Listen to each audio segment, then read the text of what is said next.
അസ്സലാമു അലൈക്കും വറഹ്മത്തുള്ളാഹി വബറകാതുഹു. പല സ്ത്രീകൾക്കും വരുന്ന ഒരു സംശയമാണ്, മനിയ് ഏതാണെന്ന് തിരിച്ചറിയുന്നില്ല, വെള്ളപോക്ക് ഏതാണെന്ന് തിരിച്ചറിയുന്നില്ല, എന്താണ് അവിടെ ചെയ്യേണ്ടത്? വെള്ളപോക്കുള്ള സ്ത്രീകൾ അവർ മനിയ് പുറപ്പെടുമ്പോൾ എങ്ങനെ തിരിച്ചറിയും? എപ്പോഴാണ് അവർ കുളിക്കേണ്ടത്? ഒരുപാട് സ്ത്രീകൾ വെള്ളപ്പോക്കിൻ്റെ കാരണം കൊണ്ട് തന്നെ മനിയാണെന്ന് കരുതിക്കൊണ്ട് അതിൻ്റെ പേരിൽ കുളിക്കുന്നവർ, സമയം കളയുന്നവരൊക്കെയുണ്ട്. അവർക്ക് വേണ്ടി പറയുകയാണ്, വെള്ളപോക്കും ഉള്ള ആളുകൾ അവർക്ക് മനിയാണെന്ന് മനസ്സിലാക്കാനുള്ള മാർഗം മഹാന്മാർ കിതാബുകളിൽ രേഖപ്പെടുത്തിയതുപോലെ മനിയിൻ്റെ മണം കൊണ്ടാണ് മനസ്സിലാക്കാൻ സാധിക്കുക. സാധാരണഗതിയിൽ സ്ത്രീകൾക്ക് പുരുഷന്മാർക്കുണ്ടാകുന്നത് പോലെ തെറിച്ചു വരിക എന്നുള്ളത് ഒരിക്കലും ഉണ്ടാവുകയില്ല എന്നതുകൊണ്ട് തന്നെ പ്രത്യേകിച്ച് വെള്ളപോക്കുള്ള ആളുകൾക്ക് പിന്നീട് അത് തിരിച്ചറിയാനുള്ള മാർഗം അതിൻ്റെ മണം എങ്ങനെയുള്ളതാണ് എന്നുള്ളതാണ്.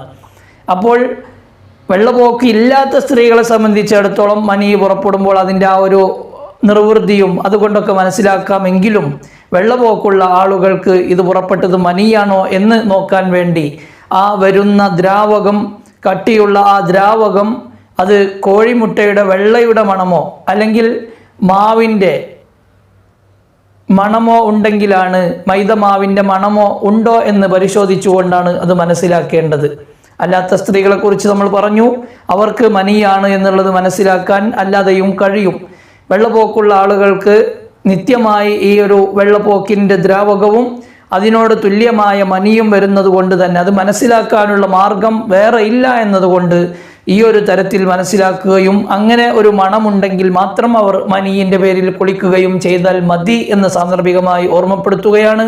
കിതാബുകളിൽ കാണാം, ഒരാൾക്ക് മനിയാണോ അതല്ല മനി അല്ലയോ എന്ന് സംശയം വന്നാൽ അയാൾക്ക് ആ കാര്യത്തിൽ ഇഖ്തിയാർ പ്രവർത്തിക്കാം, ഇഷ്ടം പ്രവർത്തിക്കാം എന്ന് കിതാബുകളിൽ രേഖപ്പെടുത്തിയത് കാണാം.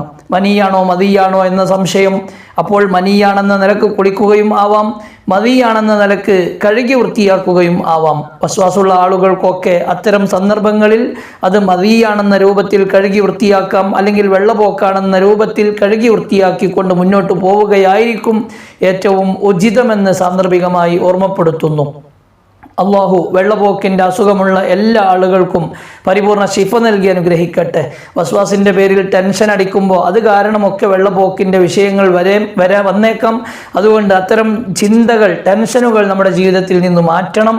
മൈൻഡിനെ നാം പരമാവധി ക്ലിയർ ചെയ്തുകൊണ്ട് ബാക്കിലേക്ക് ഒരുപാട് ചിന്തിക്കാതെ നല്ല മനസ്സോടുകൂടെ സംശയമുള്ളതിനെയൊക്കെ അവോയ്ഡ് ചെയ്ത് ഒഴിവാക്കിക്കൊണ്ട് വസ്വാസുള്ള ആളുകൾ ജീവിക്കുകയാണെങ്കിൽ അവർക്ക് വസ്വാസിൽ നിന്ന് രക്ഷപ്പെടാം.